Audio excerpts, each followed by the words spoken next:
नमस्कार, आप देख रहे हैं आज तक। आपके साथ मैं हूं अंजना ओम कश्यप। वक्त हल्ला बोलकर मैं झुकेगा नहीं। आज प्रधानमंत्री मोदी ने भ्रष्टाचार को लेकर सीबीआई अधिकारियों को यही नसीहत दी। पीएम मोदी जांच एजेंसी के 60 साल पूरे होने पर कार्यक्रम में बोल रहे थे। बिना नाम लिए उन्होंने विपक्ष पर किया है करारा वार। उन्होंने कहा कि जिनके खिलाफ कार्रवाई हो रही है वो काफी ताकतवर है, लेकिन किसी से डरना नहीं है। आप मेरी एक तरफ देख रहे हैं मूड ऑफ द नेशन के 3 आंकड़े। इंडिया टुडे ग्रुप के सर्वे में दर्शकों से पूछा गया कि क्या मोदी सरकार भ्रष्टाचार के खिलाफ काबू करने में कामयाब रही है। इस बार के सवाल का 50% से ज्यादा लोगों ने हाँ में जवाब दिया। आप मेरी दूसरी तरफ देख रहे हैं विपक्षी पार्टियों के किन किन नेताओं पर भ्रष्टाचार के आरोप हैं। इन नेताओं में सोनिया, राहुल गांधी, जिनका नाम नेशनल हेराल्ड केस में है, इन नेताओं में लालू प्रसाद यादव भी शामिल है। आज हम इसी से जुड़े तमाम सवालों पर चर्चा करेंगे, लेकिन पहले ये रिपोर्ट। आपको कहीं पर भी हिचकने, कहीं रुकने की जरूरत नहीं है। मैं जानता हूं जिनके खिलाफ एक्शन ले रहे हैं वो बहुत ताकतवर लोग हैं। बरसों बरस तक वो सरकार का, सिस्टम का हिस्सा रहे। संभव है कई जगह किसी राज्य में आज भी विकसित सत्ता का हिस्सा हो। प्रधानमंत्री ने किसी का नाम नहीं लिया, लेकिन उनका इशारा हर किसी को समझ में आ गया। प्रधानमंत्री मोदी देश की सबसे बड़ी जांच एजेंसी सीबीआई के डायमंड जुबली समारोह में बोल रहे थे और अधिकारियों को भ्रष्टाचार के खिलाफ कड़े रुख पर कायम करने के लिए प्रेरित कर रहे थे। बरसों बरस तक उन्होंने भी एक इकोसिस्टम बनाया है। इकोसिस्टम अक्सर उनके काले कारनामों को कवर देने के लिए, आप जैसी संस्थाओं की छवि बिगाड़ने के लिए एक्टिव हो जाता है। एजेंसी पर ही हमला बोल दो, ये लोग आपका ध्यान भटकाते रहेंगे, लेकिन आपको अपने काम पर फोकस रखना है। कोई भी भ्रष्टाचारी बचना नहीं चाहिए। सीबीआई के कार्यक्रम में प्रधानमंत्री मोदी का निशाना विपक्ष पर था। उन्होंने बिना नाम लिए यूपीए सरकार के भ्रष्टाचार और परिवारवाद का जिक्र किया। इतने बड़े बड़े घोटाले हुए, लेकिन आरोपी निश्चिंत थे। उन्हें पता था कि तब का सिस्टम उनके साथ खड़ा है। कुछ लोगों ने 22,000 करोड़ रुपए देश के बैंकों के लूट लिए और विदेश भाग गए। हमने फ्यूजिटिव इकोनॉमिक ऑफेंडर्स कानून बनाया। अभी तक विदेश भागे इन आर्थिक अपराधियों की 20,000 करोड़ रुपए से अधिक की संपत्ति जब्त की जा चुकी है। पिछले कुछ दिनों से विपक्ष के कई नेताओं पर भ्रष्टाचार को लेकर कार्रवाई हो रही है। सीबीआई और ईडी की जांच चल रही है। दूसरी ओर विपक्ष जांच एजेंसियों के दुरुपयोग का आरोप लगा रहा है। मोदी जी क्या कह रहे हैं? विपक्ष की पार्टियों के करप्ट लोगों का गिरोह बन गया है। ये बात प्रधानमंत्री की होनी चाहिए क्या? इसका मतलब तमाम विपक्षी पार्टियों के नेता सब भ्रष्ट हैं, ईमानदार खाली बीजेपी में अंदर ही भरे पड़े, जिनके इनकम टैक्स ईडी वहां जाती नहीं उनके यहाँ पर। ये सारे सांसद एक आदमी को बचाने की क्यों इतनी कोशिश कर रहे हैं? इस अडानी में है क्या कि इसको आप सारी संपत्ति दे रहे हो देश की? 20 हजारों करोड़ शेल कंपनियों में इनकी हैं और आप इन पे इंक्वायरी नहीं कर सकते। भ्रष्टाचार के खिलाफ कार्रवाई को लेकर विपक्ष की खलबली पर प्रधानमंत्री संसद से भी हमला कर चुके हैं। सदन में भ्रष्टाचार की जांच करने वाली एजेंसियों के बारे में बहुत कुछ कहा गया। देश की जनता देश के चुनाव के नतीजे ऐसे लोगों को जरूर एक मंच पर लाएंगे, लेकिन वो तो हुआ नहीं। लेकिन इन लोगों ने ईडी का धन्यवाद करना चाहिए कि ईडी के कारण ये लोग एक मंच पे आए हैं। भ्रष्टाचार के खिलाफ लड़ाई सियासत की बड़ी जंग में तब्दील हो गई है। पीएम मोदी भ्रष्टाचार करने वालों को ताकतवर बता रहे हैं तो दूसरी ओर विपक्ष अडानी को लेकर केंद्र सरकार को घेर रहा है। इस पूरी सियासत के बीच कांग्रेस ने राहुल गांधी की सजा को बड़ा मुद्दा बना दिया। के निर्णय के ऊपर हम बहस नहीं कर सकते, लेकिन अन्याय के खिलाफ तो हम लड़ सकते हैं। तो हम लड़ रहे हैं सरकार के खिलाफ। ये शक्ति प्रदर्शन नहीं है, हमारे लीडर है तो लीडर के साथ खड़े होने के लिए सभी लोग जाते हैं। हम लोग जुडिशरी का जो बात होता है वो एडमिनिस्ट्रेटिव इश्यूज का है। यहाँ मैं जुडिशियल प्रोनाउंसमेंट का बात कर रहा हूँ कि कोर्ट ने जब किसी को कन्विक्शन कर दिया तो उसके बाद ये जो ड्रामा कर रहे हैं, ये बेसिकली जो ऊपर के जो अदालत है उसको ऊपर में दबाव डालने के लिए, डराने के लिए ये कांग्रेस का ड्रामा है। राहुल सूरत कोर्ट में अपील करने पहुंचे तो 3 कांग्रेस मुख्यमंत्रियों ने भी सूरत का रुख किया। इस पर बीजेपी ने भी सवाल खड़े किए। क्या मतलब है मुख्यमंत्री कोर्ट में जा रहे हैं? ये क्या कहा जा रहा है? मतलब एक नई परंपरा, दुर्भाग्यपूर्ण, शर्मनाक। मैं कानून का छात्र हूं, ये तो कमाल। और देखिए मोदी जी को उनकी पूछताछ हुई थी मुख्यमंत्री के रूप में, कोई कार्यकर्ता निकले थे सड़कों पे क्या? और यहाँ सोनिया जी से पूछो, नेशनल हेराल्ड में इनसे पूछो, राहुल गांधी से या दामाद जी से पूछो, कांग्रेसी सड़क पर। और अब चले जा रहे हैं मुख्यमंत्री। ये दरबारी संस्कृति है, दुर्भाग्यपूर्ण है, ये न्याय व्यवस्था का अपमान है। एक कायदा होता है, नियम होता है कि अगर आपके आरोप लगा है तो वापस जवाब देने का आपको टाइम मिलेगा। उसके लिए राहुल गांधी रिक्वेस्ट कर रहे हैं। लोकसभा के स्पीकर साहब पर गए, वो उन्होंने परवाह नहीं करी क्योंकि वो दबाव में है।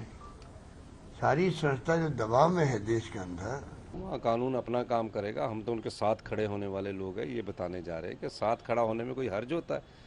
परिवार में जब कोई ऐसी बात होती है तो परिवार के सभी सदस्य साथ खड़े होते हैं ना। तो हम परिवार के सदस्य लोग हैं। कांग्रेस पार्टी उनका परिवार है। उस परिवार के अगर लोग जाते तो उसमें हर्ज क्या है? दरअसल लड़ाई 2024 की है। भ्रष्टाचार के खिलाफ हो रही कार्रवाई के विरोध में विपक्ष पहले से एक मंच पर है। अब कांग्रेस को लग रहा है कि राहुल के बहाने उसे विपक्ष की अगुवाई का मौका मिल सकता है। आज तक ब्यूरो। आइए इसी मुद्दे पर चर्चा की शुरुआत करते हैं। हमारे साथ डॉक्टर सुधांशु त्रिवेदी जो कि प्रवक्ता हैं, सांसद हैं बीजेपी के, वो जुड़ गए हैं। हमारे साथ अखिलेश प्रताप सिंह जी प्रवक्ता कांग्रेस पार्टी के जुड़ गए हैं। प्रियंका चतुर्वेदी जी हमारे साथ सांसद और प्रवक्ता उद्धव गुट शिवसेना की जुड़ गई हैं। अजय आलोक जी राजनीतिक विश्लेषक के तौर पर हमारे साथ जुड़ गए हैं। सुधांशु जी आवाज आ रही है क्या? चलिए मैं आपके पास आऊंगी, उससे पहले प्रियंका जी आपके पास आते हुए, प्रधानमंत्री ने आज सीबीआई के समारोह में कहा है कि जिनके खिलाफ आप एक्शन ले रहे हैं वो बहुत ताकतवर लोग हैं, लेकिन आप अपना फोकस रखिए और भ्रष्टाचारियों के खिलाफ जीरो टॉलरेंस रखिए। जिसे विपक्ष अन्याय कह रहा है उसे पीएम भ्रष्टाचार के खिलाफ बड़ा एक्शन बता रहे सीबीआई के अधिकारियों के सामने। क्या गलत है इसमें?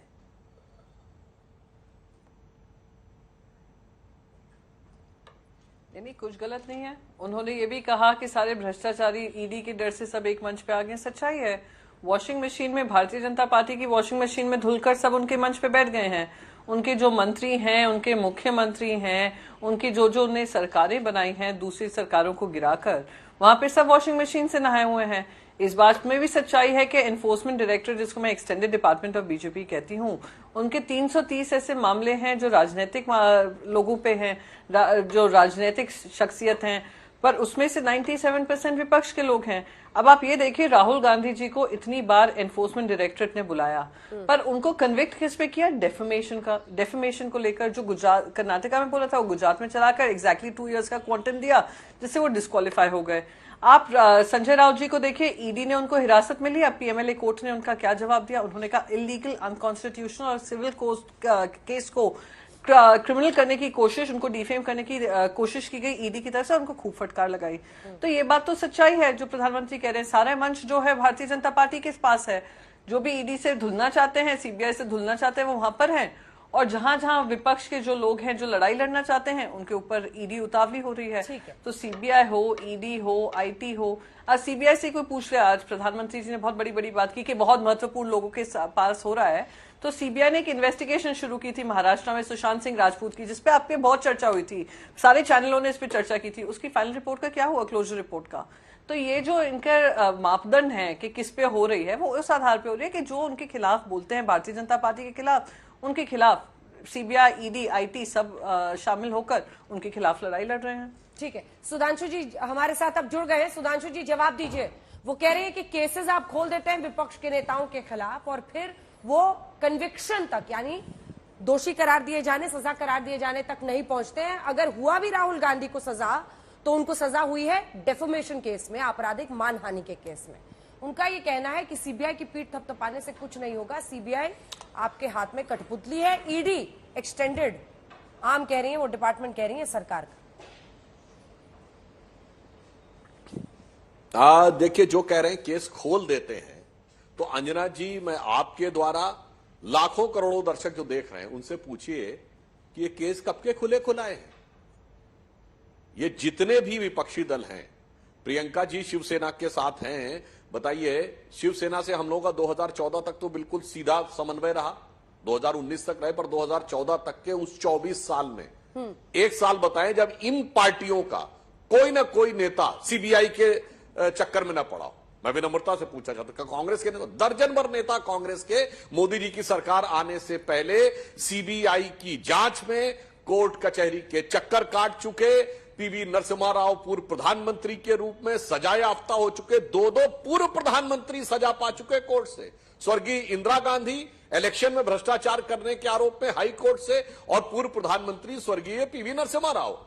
अब बताइए साहब, तब तो भाजपा भी नहीं थी, मोदी जी का तो कहीं राजनीति में नामो निशान नहीं था, और उस जमाने की सारी बातें आज हमारे ऊपर कह रहे हैं। इसीलिए तो आश्चर्य होता है। मैंने आपको पुनः बताया, मुलायम सिंह जी हो, मायावती जी हो, डीएमके हो, अकाली दल हो, यहां तक कि लालू प्रसाद यादव जी 1997 में जेल चले गए, और सारा आरोप इनके ऊपर।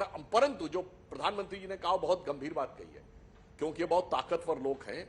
याद करिए, लालू यादव जी के विरुद्ध चारा घोटाले में जो सीबीआई के ज्वाइंट डायरेक्टर थे, अजय आलोक जी को निश्चित रूप से याद होगा, यूएन विश्वास, उनके खिलाफ विधानसभा में अवमानना का प्रस्ताव पारित करवा के विधानसभा में उनसे माफी मंगवाई थी। यह क्या था? और कांग्रेस भी उनके साथ खड़ी थी उस समय, क्योंकि उस समय लालू यादव जी का अपने दम पे बहुमत नहीं था। तो जो आज प्रधानमंत्री जी ने कहा है, तो 26 साल पहले से है कि भ्रष्टाचार के लिए सारे मौसेरे भाई एक थे, और सीबीआई पे दबाव बनाने के लिए चाहे सत्ता में रहे तो पिंजड़े का तोता, और विपक्ष में रहे तो विधानसभा का दुरुपयोग करने का प्रयास। और आज अगर आप देखें तो राहुल गांधी जी भी जो गए थे कोर्ट के सामने डिफेमेशन के मामले में, जहां पिछड़े वर्ग का इतना बड़ा अपमान करने के बाद सरलता सहजता से माफी मांगनी चाहिए थी, उसकी बजाय अपने झंडा बरदारों की फौज लेकर, ये छोटे सरकार इतना बड़ा लश्करे जर्रार लेकर किसको जलवा दिखाने के लिए जा रहे थे? कोर्ट को दबाव में लेने के लिए या एजेंसीज को धमकाने के लिए? तो प्रधानमंत्री जी ने जो कहा है अक्षरशः सही है, लेटर एंड स्पिरिट दोनों में बिल्कुल सही। ठीक है अखिलेश जी, इसका आप जवाब दे दीजिए, फिर आपके पास आ रही हूं प्रियंका जी एक सवाल लेकर। अखिलेश जी, वो कह रहे हैं कि आज का शक्ति प्रदर्शन सूरत में आप लोगों का एजेंसियों पर, कोर्ट पर दबाव बनाने के लिए था। नहीं, डर तो बीजेपी रही है आदरणीय राहुल जी से, क्योंकि देखिए राहुल जी के जो सवाल हैं उसके उत्तर नहीं दे पा रही है। डर ये रहे हैं, लेकिन बता रहे हैं कि हम कोर्ट को डरवाने का प्रयास कर रहे हैं। डर ये रहे हैं, तो ये लोग कह रहे हैं कि हम जो सवाल का सदन में पूछते हैं तो उसको म्यूट कर देते हैं, सदन को म्यूट कर देते हैं, सदन की कार्रवाई से स्पंद कर देते हैं। इनसे सवाल करो तो मुकदमे कर दिए जाते हैं, इनके लिए नारे पोस्टर छाप दो तो मुकदमे हो जाते हैं। पत्रकारों से लगा, पॉलिटिशियनों से लगा, जितने भी लोग हैं उन सब लोगों को यदि किसी ने सरकार से सवाल कर लिया तो कहीं ना कहीं प्रताड़ना और जेल हो जाती है। मैं अभी भी थोड़ी देर पहले सुनाई दिया मुझको, मैं पूरी बात सुधांशु जी की सुन नहीं पाया।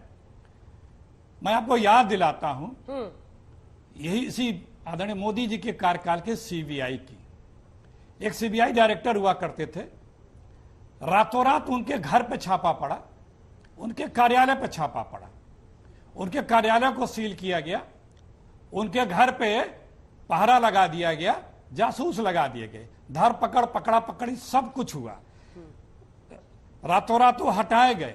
दूसरे जो उसके बाद 2-3 नंबर के लोग थे उनमें मुकदमेबाजी हुई, उन पे मुकदमे थे, किसी जांच की पोस्टिंग को लेकर के भी उसमें आपस में खींचतानी हुई। ये है ये है हमारे, जब आदरणीय साहब बोलते हैं तो सत्य और तथ्य इतने अच्छे लगते हैं कि लोग चकित हो जाते हैं। ये है सत्य और तथ्य, किस प्रकार से इन जांच एजेंसियों को दबाया, कुचला और रिमोट से चलाया जाता है। आज ये आम चलन की बात है कि बीजेपी की अलायंस पार्टनर ये जांच एजेंसियां हैं। इन जांच एजेंसियों के अधिकारियों के लगातार रिटायरमेंट की ड्यू खत्म होने के बाद एक्सटेंशन पे एक्सटेंशन होता जा रहा है। आपको याद है इसी जांच एजेंसी एनआईए के एक वकील ने किस तरह से बताया था कि हमारे ऊपर प्रेशर है, या ना कुछ इनके जो लोग थे इन्वॉल्व एक बम ब्लास्ट में, उसने बाद में उसे हटना पड़ा या हटाया गया। किस तरह से मुकदमों की लचर पैरोकारी करके अपने लोगों को बाहर किया गया, ये क्या बताएंगे। आज बच्चा बच्चा के जुबान पे है कि बीजेपी के अलायंस पार्टनर पॉलिटिकल तो कोई रहे नहीं, वो तो छोड़ चुके हैं, चाहे बिहार हो, चाहे महाराष्ट्र हो, चाहे पंजाब हो, चाहे राजस्थान हो। ये जांच एजेंसियां हैं, बीजेपी के अलायंस पार्टनर हैं। और इन जांच एजेंसियों को किस तरह से इन लोगों ने अपना एक तरह से ये पॉलिटिकल पार्टी के जो संगठन होते हैं वो फ्रंटल संगठन तरफ से बना रखा है। यही जांच एजेंसियां, कुछ नाम मैं गिना रहा हूं, हेमंत बिश्वास जी, शुभेंद्र अधिकारी जी, जितेंद्र तिवारी जी, नारायण राणे जी, येदुरप्पा जी, प्रवीण दरेकर जी, हार्दिक पटेल जी, शोभन चटर्जी जी, यामिनी जी, भावना जी, बड़ी लंबी लिस्ट है। इनका एड्रेस संभवतः भूल गया होगा या रजिस्टर से गायब हो गया होगा जांच एजेंसियों के पास से, क्योंकि ये अब बीजेपी में आ चुके हैं। तमाम वीडियो घूमते रहते हैं कि फोन कर दिया, कह रहे भाई अब तो मैं बीजेपी में आ गया हूं, वो भी सोशल मीडिया पे वायरल तमाम है। अच्छा, गलती, कोई बात नहीं, हमें आपके यहाँ जांच नहीं। पिछले 1.5 महीने में छत्तीसगढ़ में 20 बार छापे पड़े जी, 20 बार, सैकड़ों लोगों की यहाँ नहीं बताते हैं कि 1 रुपया मिला कि नहीं मिला। मिला होता तो चीख चीख के बताए होते, लेकिन बस सरकार को जो इनके साथ नहीं है उसे दबाना है। ठीक है, उसे जब आप 95% मुकदमे, ठीक है, 95% केसेज तीनों जांच एजेंसियों, 8 जांच एजेंसियां क्यों सिर्फ विपक्ष में हैं? ठीक है, सुधांशु जी जवाब दीजिएगा। मुझे एक रिएक्शन प्रियंका जी से लेने दीजिए, उसके बाद मैं आप ही के पास आ रही हूँ। प्रियंका जी, लेकिन इस वजह से ऐसा कोई नियम तो देश में नहीं बन सकता है ना कि विपक्षी नेताओं के खिलाफ या राजनेताओं के खिलाफ एक्शन ही ना ले एजेंसियां, क्योंकि इसकी आड़ में कोई केस, कुछ एक्शन हो ना हो, सबसे पहले आ जाता है कि भैया ये तो साजिश रची जा रही है। कोई तो वजह होगी ना कि संजय राउत को बेल मिल गई लेकिन नवाब मलिक को अभी तक नहीं मिली है, या कई ऐसे लोग हैं जो यहां पर शराब घोटाले में दिल्ली में है, जो सब जेल में है, उनको बेल नहीं मिल रही है।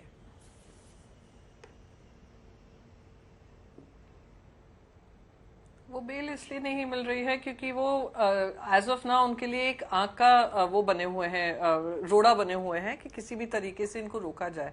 पर मैं इसमें नहीं जाना चाहती। मेरा एक सिंपल सवाल है, अभी सुधांशु त्रिवेदी जी बता रहे थे इंदिरा गांधी जी कन्विक्ट हुई, पता नहीं, और फिर एक और देवी गौड़ा जी को कहा कन्विक्ट हुए, लालू प्रसाद जी को कहा।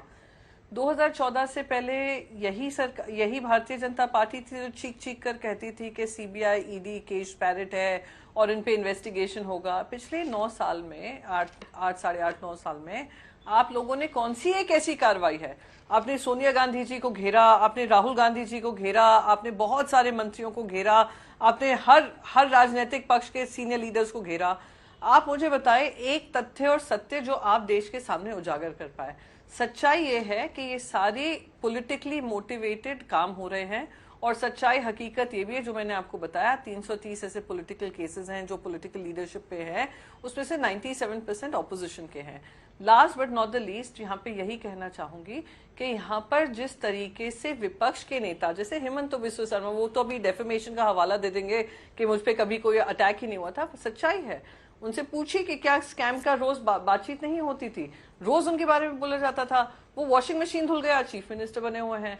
आप बहुत इतने अनगिनत हैं। महाराष्ट्र में अभी शिवसेना के जो इन्होंने काम किया है, शिवसेना को तोड़ने का काम किया है, वही संगठन, वही पार्टी जिन्होंने महाराष्ट्र में इनको 2 कदम आगे बढ़ाकर, हाथ में हाथ मिलाकर आज महाराष्ट्र में मजबूत बनाया, आज उसी पार्टी को आप खत्म करने की कोशिश करें। किसका हवाला देकर? ईडी, सीबीआई, आईटी का हवाला देकर। मैं आपको 10 नाम तो अभी बता दूं 40 एमएलए से, और खुद मुख्यमंत्री का नाम बता दूं जिनके ऊपर इन्होंने ईडी फाइल्स खोली थी। क्या हो जाता है उन ईडी केसेस को?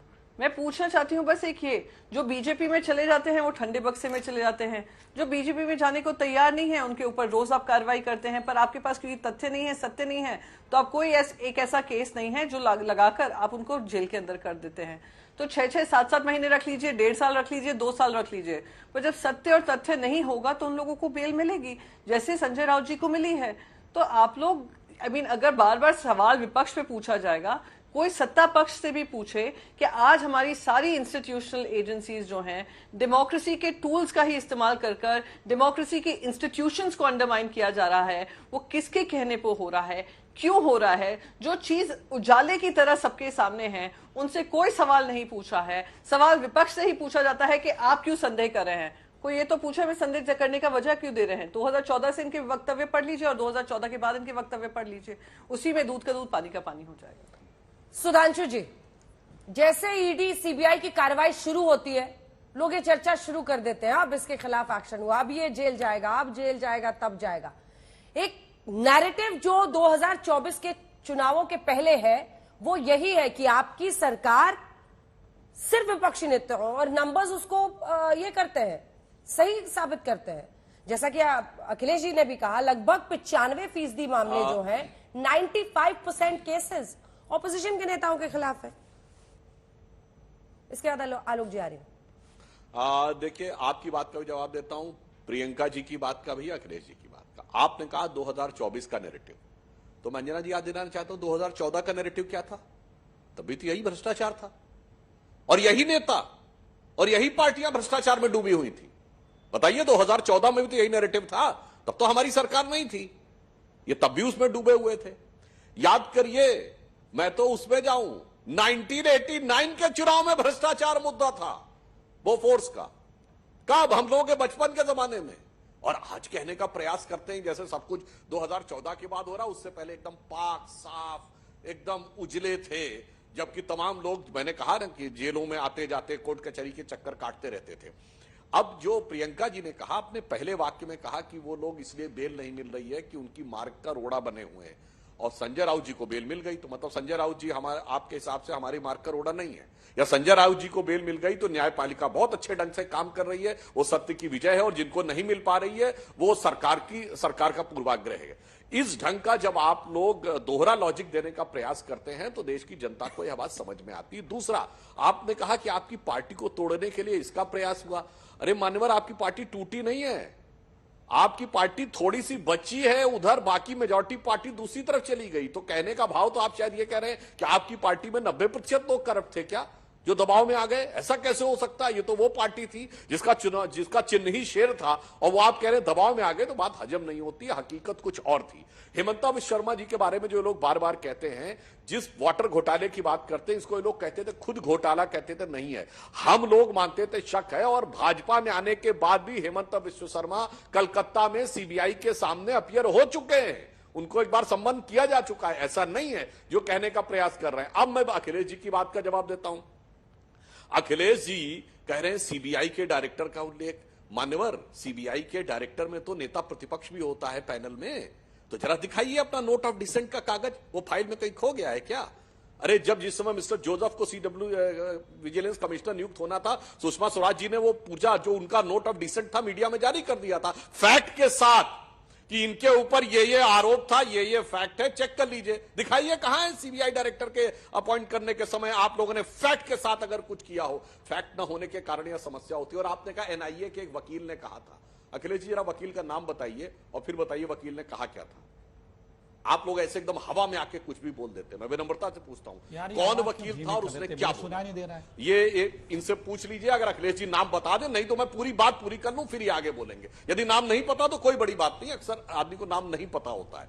मैं बता देना चाहता हूं, वकील का नाम था रोहिणी सालियान, और उसने यह मुद्दा बनाया था कि जब असीमानंद ने अपना कन्फेशन कर दिया था, जिसका कोई कोरबोरेटिव एविडेंस नहीं था, तो उसने सरकार को सलाह दी थी कि केवल एक वक्तव्य के आधार पर जितने मुस्लिम आरोपी हैं उनके केसेस विड्रॉ कर लिए जाएं और सिर्फ हिंदू आरोपियों पर केस रखे जाएं, किसमें? समझौता एक्सप्रेस ब्लास्ट में। अब इस ढंग का अगर एब्सर्ड कोई सुझाव देगा वकील को कि जो ये नहीं कहेगा फैक्ट के बेस पे, वो कहेगा कि समुदाय देख के ऊपर तय किया जाए, तो फिर सरकार उसके बारे में उसको आपत्ति करेगी। इसलिए मैं कहना चाहता हूं जो ये प्रचार और दुष्प्रचार है, तो 2000 मैं जहां से बात शुरू किया था वही खत्म कर रहा हूं। 2024 में नहीं, 2014 में भी यही नैरेटिव था, और 1989 में, यानी जब पहली बार स्पष्ट बहुमत की सरकार इस देश से गई, वहां से लेकर 2014 तक सदैव यह नैरेटिव रहा है भ्रष्टाचार, और सदैव उसको लेकर जांच के घेरे में यही लोग रहे हैं जो आज हल्ला मचा रहे हैं। ठीक है, एक बार प्रियंका जी पहले जवाब दे लें, उसके बाद में अखिलेश जी आप दीजिएगा, क्योंकि पहले आपकी पार्टी पर ही उन्होंने हमला किया है। और अगर संजय राउत को बेल मिल जाए तो कोर्ट बड़ा अच्छा, दूसरी जगह में नहीं मिले तो फिर क्या कोर्ट भी मैनिपुलेट हो रहा है? मतलब प्रश्न उठते उठते कहां तक पहुंचेंगे, ये मुद्दा बन जाता है प्रियंका जी।